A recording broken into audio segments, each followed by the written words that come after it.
Magandang araw mga kaibigan. Good news po itong pag-usapan natin.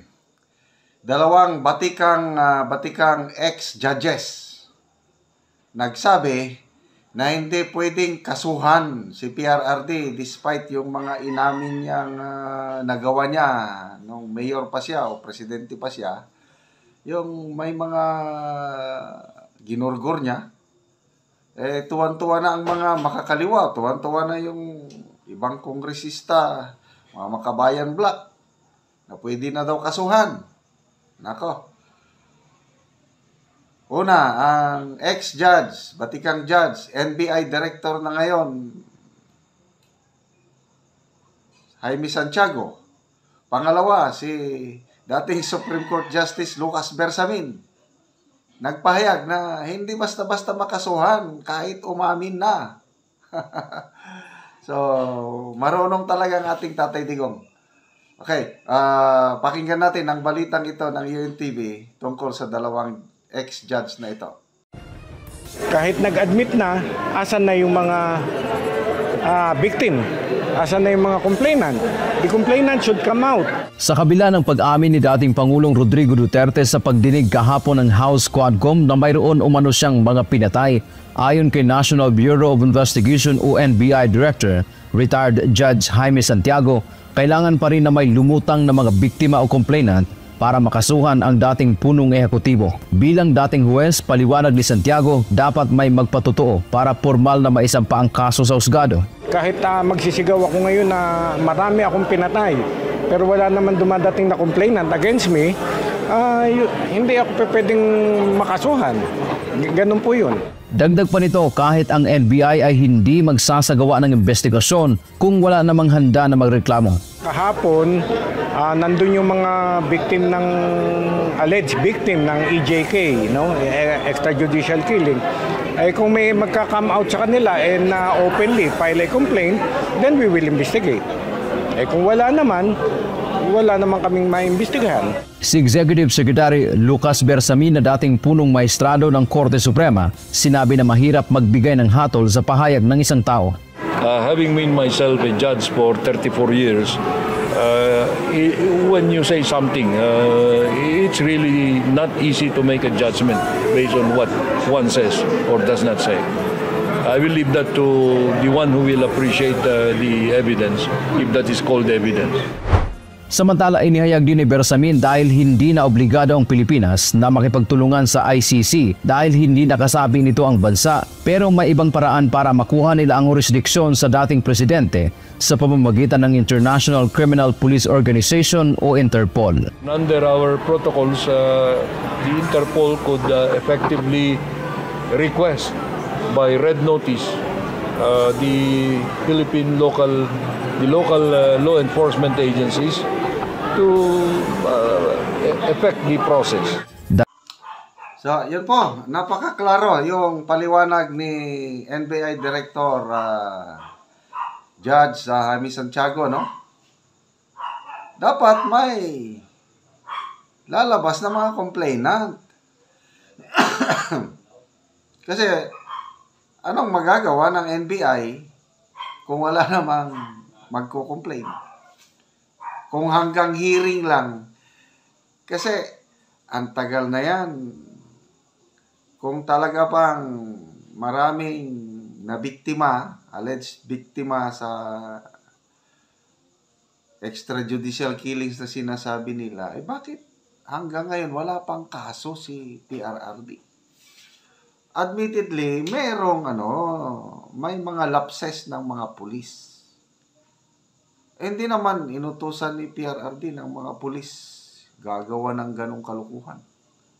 Ang kanya lang is, kung manlaban, ay didipinsahan mo ang sarili mo, unahan mo.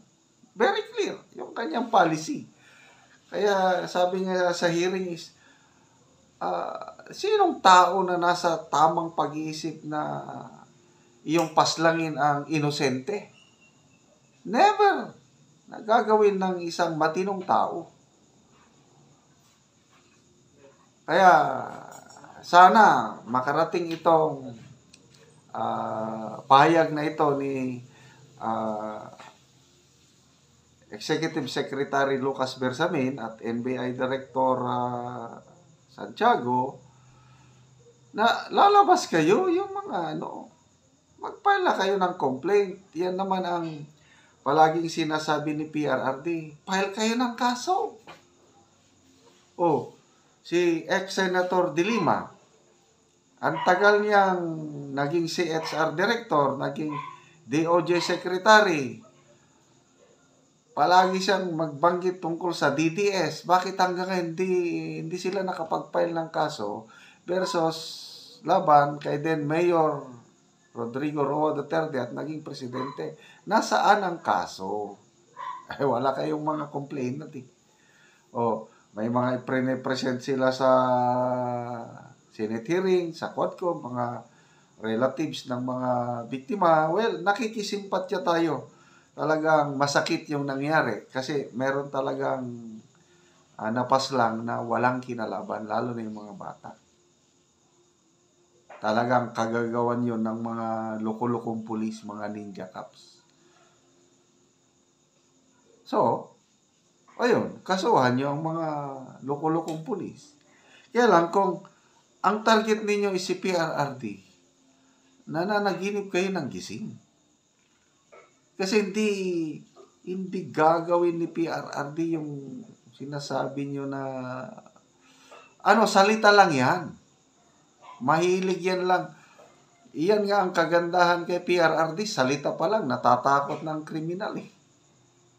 Kaya tumino ang bansa. Hindi naman totally nawalan ng durugista o krimen. Nandyan pa rin, kaya lang basically tumino ang lansangan, lalo na sa gabi. Makapaglakad ka ng maayos. Saksi ako niyan sa dami ng napupuntan kong lugar, lalo na yung mga nasa bundok. Napakatahimik. Wala kang ang dami kong feedback na nare-receive na napakaganda ang lugar nila, yung peace and order. Panahon ni PRRD. Ngayon, wala na. Bumalik sa dati. Okay? Ito, merong another topic natin, merong nag-survey, online survey ni Old School Pinoy 2.0. Sabi niya, para sa inyo, malaki ba ang naitulong ng war on drugs ng dating Pangulong Duterte? Paano ito nakatulong? Paano ito nakatulong o hindi nakatulong? Comment your opinion. So, may pagpipilian. Yes, malaking tulong. No, walang naidulot na maganda. 97% ang nagsabi, yes, malaking tulong. 14,000 na ang bumoto. 97%. So, 3% lang yung di ba? Overwhelming, landslide. 97% nagsasabi na malaking tulong. Basahin natin ang mga comments, ha. Napakalaking tulong. Maraming salamat, Tatay Digong. Yes to Mr. President. Yes to PRRD. Ano pa? Digna Dacomos. Malaking tulong po. Salamat, PRRD. Tony Cabantog, mabuhay ang ating BP Sara. Jamaica Eugenio, malaking naitulong kasi maraming nagparehab na gumagamit ng drugs, kaya salamat kay President Duterte. Sweet Lavender, hello, wala man po ako dyan sa Pinas from the time of PRRD, pero malaking kaginhawaan at katahimikan sa puso at isip na walang masamang mangyayari sa mga pamilyang naiwan sa Pilipinas dahil alam mong may presidente na nagmamahal sa bayan at mamamayang Pilipino at kayang ihandog ang sariling buhay para sa bayan. Pero higit sa lahat ay pinahintulot ng Diyos na maipakita ni PRRD na kaya nating mahalin, baguhin at linisin ang Pilipinas. Salamat po. Ang ganda naman ng comment nito. Si Jake Tagod. Since 2016 to 2022, taas noo and proud na may PRRD tayo na maasahan magprotekta sa Pilipino. Kaya sobrang tulong po ang war on drugs ni PRRD. Edeline Binario. President Duterte provided the hope our young people. Mabuhay ka, Tatay Digong. Yun pa. Paulino Jr. Dapin. Sobrang napakalaking naitulong sa mga nagtatrabaho pag uwi sa bahay. Wala nang pangamba sa daan. O, ngayon, subukan mong maglakad sa gabi. Kahit ako, medyo alanganin ako, basta gabi, hindi na ako lalabas. Hindi katulad nung panahon ni PRRD. So, kahit ano pang gawin ng Quadcom, o kahit sino dyan na nag-iimbestiga, ICC man, hindi maalis sa puso't isipan ng mga Pilipino kung gaano kalaking tulong yung kampanya laban sa droga panahon ni PRRD. At salamat kay NBI Director ex-Judge Jaime Santiago. Salamat kay Supreme Court Justice Lucas Bersamin sa inyong pagpapaliwanag na hindi talaga pwedeng kasuhan si PRRD kahit may inamin sa Quadcom hearing kung walang lalabas na mga complainant at testigo.